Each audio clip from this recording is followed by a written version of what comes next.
तक हम करें सिमिलैरिटी ऑफ ट्राइंगल्स। दो ट्राइंगल कब हमने 9th क्लास में कॉन्ग्रुएंसी पढ़ा था, यहां पे हम बात कर रहे हैं सिमिलैरिटी ऑफ ट्राइंगल्स की।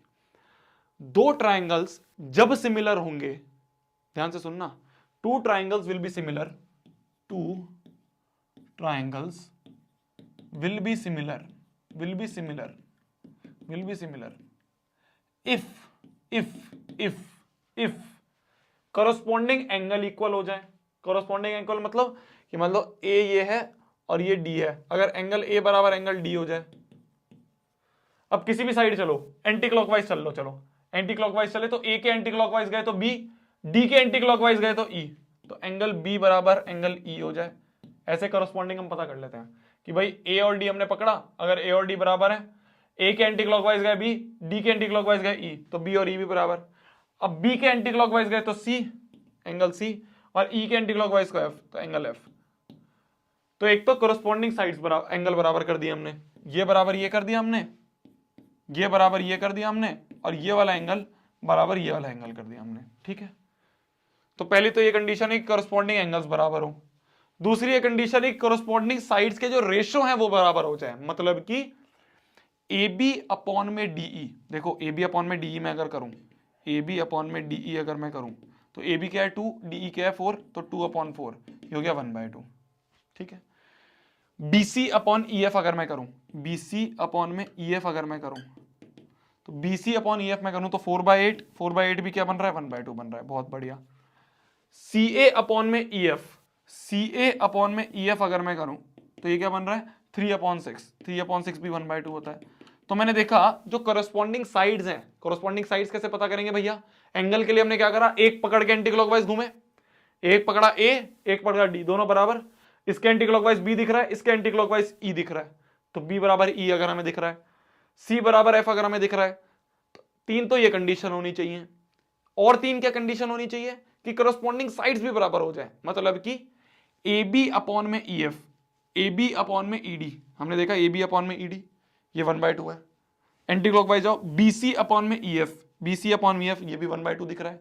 फिर एंटी क्लॉकवाइज जाओ CA अपॉन में FD, CA अपॉन में FD, FD है ये, FD है, FD है, तो CA अपॉन में FD, ये FD है यहाँ पे FD, तो CA अपॉन में FD जो है ये हमें 3/6 1/2 दिख रहा है। तो तीनों साइड जो हैं उसके जो रेशियो है वो प्रोपोर्शनल है, मतलब कि AB अपॉन में DE is equal to BC upon EF, BC upon में EF is equal to CA upon में FD, CA अपॉन में FD।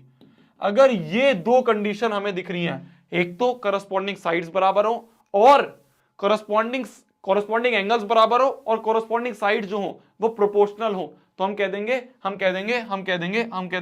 कि triangle ABC will be similar to triangle DEF। ABC will be similar to triangle DEF। आ गया समझ में, आ गया समझ में। तो बोला जा रहा है दो ट्राइंगल में अगर करस्पॉन्डिंग एंगल्स और करस्पॉन्डिंग साइड्स का रेशियो बराबर हो जाए तो हम क्या कह देंगे, कि ये दोनों ट्राइंगल सिमिलर है। ठीक है, ठीक है। इसका कन्वर्स भी ट्रू है, कि अगर हमें दे दे कि ABC is similar to DEF, ये सिमिलर का साइन होता है, अगर हमें दे दे ABC is similar to DEF, अगर ऐसा लिखा दे दे तो हम कह देंगे एंगल A बराबर एंगल D, एंगल B बराबर एंगल DE, भाई पहले वाला पहले के बराबर, दूसरे वाला दूसरे के बराबर,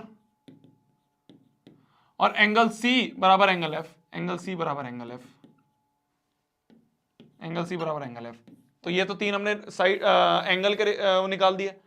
साइड्स के लिए क्या करेंगे, AB अपॉन में DE, देख रहे हो, ध्यान से देखना कैसे मैं कर रहा हूं, AB upon DE equal to BC upon में EF, BC अपॉन में EF equal to AC upon में DF, AC अपॉन में DF। समझे मेरी बात, हमने क्या करा, A बराबर D, B बराबर E, C बराबर F, एक तो ये तीनों एंगल बराबर होंगे। साइड्स का रेशो AB अपॉन में DE equal to BC upon में EF equal to AC upon में DF, ये हो गया। ठीक है। तो हमने क्या करा, कि अगर आपको सिमिलर प्रूफ करना है तो आपको ये सारी कंडीशन बतानी पड़ेंगी कि अगर आपको बोल रखा है इन दोनों ट्राइंगल को सिमिलर प्रूफ करो तो आपको क्या करना पड़ेगा, आपको जो करस्पॉन्डिंग एंगल है वो बराबर करने पड़ेंगे, करस्पॉन्डिंग साइड्स के रेशियो बराबर करने। अगर आप ये सारा काम कर दोगे, सारा काम तामझाम कर दोगे तो आप कह दोगे दोनों ट्राइंगल सिमिलर हैं। और अगर आपको दे रखा है ट्राइंगल सिमिलर है तो आप कह दोगे बाय सीपीएसटी। सीपीएसटी होता है करस्पॉन्डिंग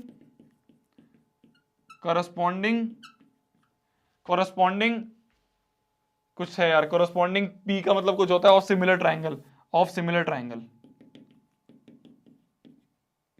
ट्राइंगल। तो सीपीएसटी इसको प्यार से कहते हैं हम सीपीएसटी, करस्पॉन्डिंग पार्ट्स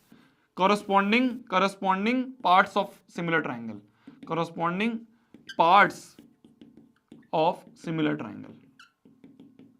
तो हम ये बोल देंगे कि अगर आपको दो ट्राइंगल सिमिलर दे रखे हैं तो ये सारी चीजें आपके पास काम में आप ले सकते हो। अगर आपको कहीं पे क्वेश्चन में बोल दिया दोनों ट्राइंगल सिमिलर है तो आप कह दोगे बहुत बढ़िया, पहला बराबर पहला, दूसरे बराबर दूसरा, तीसरा बराबर तीसरा और साइड्स का रेशियो बराबर है। ठीक है, एक चीज मैंने यहां पे लिखी है, ऑर्डर इज इंपॉर्टेंट। इसका मतलब क्या हुआ, इसका मतलब ये हुआ, देखो जब हमने ABC is similar to DEF लिखा तो हमने A बराबर D लिख दिया। अगर मैं यहां पे DEF की जगह EFD लिख देता या मैं FED लिख देता, कुछ भी लिख सकता हूं मैं तो ट्राइंगल में, तो ये थोड़ा उल्टा हो जाता है ना। तो इसलिए यहां पे जो हमने ऑर्डर लिखा है ये बहुत इंपॉर्टेंट है। ABC is similar to DEF, ये बहुत इंपॉर्टेंट है क्योंकि यहां पे अगर हम वापस इससे ऊपर चेक करें तो A बराबर D दिखना चाहिए, दिख रहा है, B बराबर E दिखना चाहिए, दिख रहा है, C बराबर F दिखना चाहिए, दिख रहा है। अगर ये नहीं दिखा, मान लो मैंने लिख दिया, मैंने ऐसे मजे में लिख दिया कि हाँ यार ये सारी प्रॉपर्टीज मैंने लिख दी, प्रॉपर्टी लिखने के बाद अब दोनों ट्राइंगल सिमिलर है तो triangle ABC similar to triangle FDE, ऐसे मैंने लिख दिया मजे में। बट अब देखो A बराबर F है क्या, नहीं भाई, हमने आगे यही तो पढ़ा कि अगर ये दे रखा है तो ये लिख सकते हैं, तो हमने जब ये प्रूफ कर दिया तो हम बोल सकते हैं ना कि इसके ऊपर हम वेरीफाई कर लें। तो देखो A बराबर F है क्या, नहीं है, तो ऑर्डर इंपॉर्टेंट है। ऑर्डर कैसे लिखोगे आप, देखो ऑर्डर लिखने का सबसे बढ़िया तरीका है triangle is similar to triangle, ऐसे करके लिख दो। अब आपको दो ट्राइंगल यहां पे बढ़ने हैं, A D के बराबर है लिख दो, A D के बराबर है लिख दो, B E के बराबर है लिख दो, B E के बराबर है लिख दो, C F के बराबर है लिख दो, इस तरह से ऐसे करके लिख दो। ठीक है, अब आप देखोगे कि आपके हर चीज वेरीफाई हो रही है। A बराबर D हो रहा है, B बराबर E हो रहा है, C बराबर F हो रहा है। क्या ये रेशो भी वेरीफाई हो रहे हैं, देखो AB upon DE equal to BC upon में EF equal to AC upon में DF, हो रहा है वेरीफाई।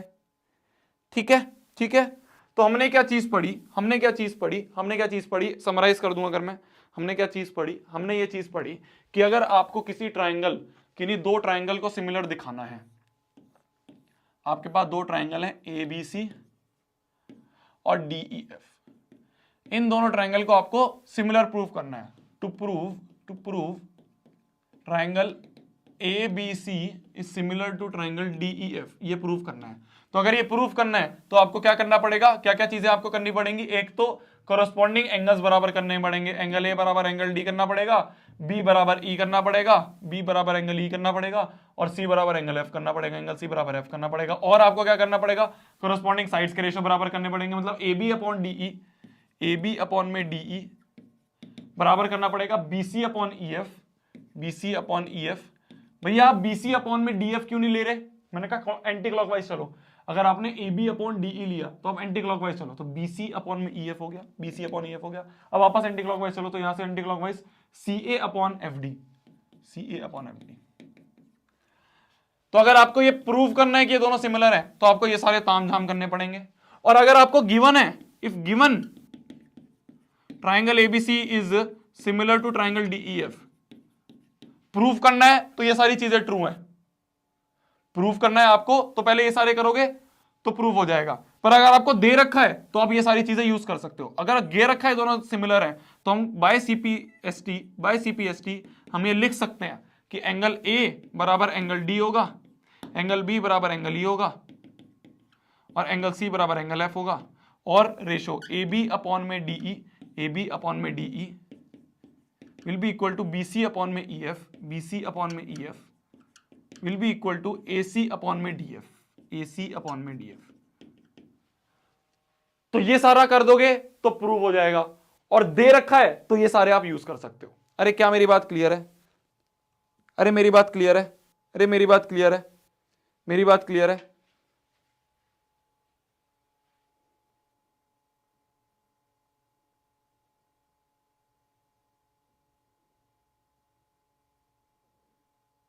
मेरी बात क्लियर है?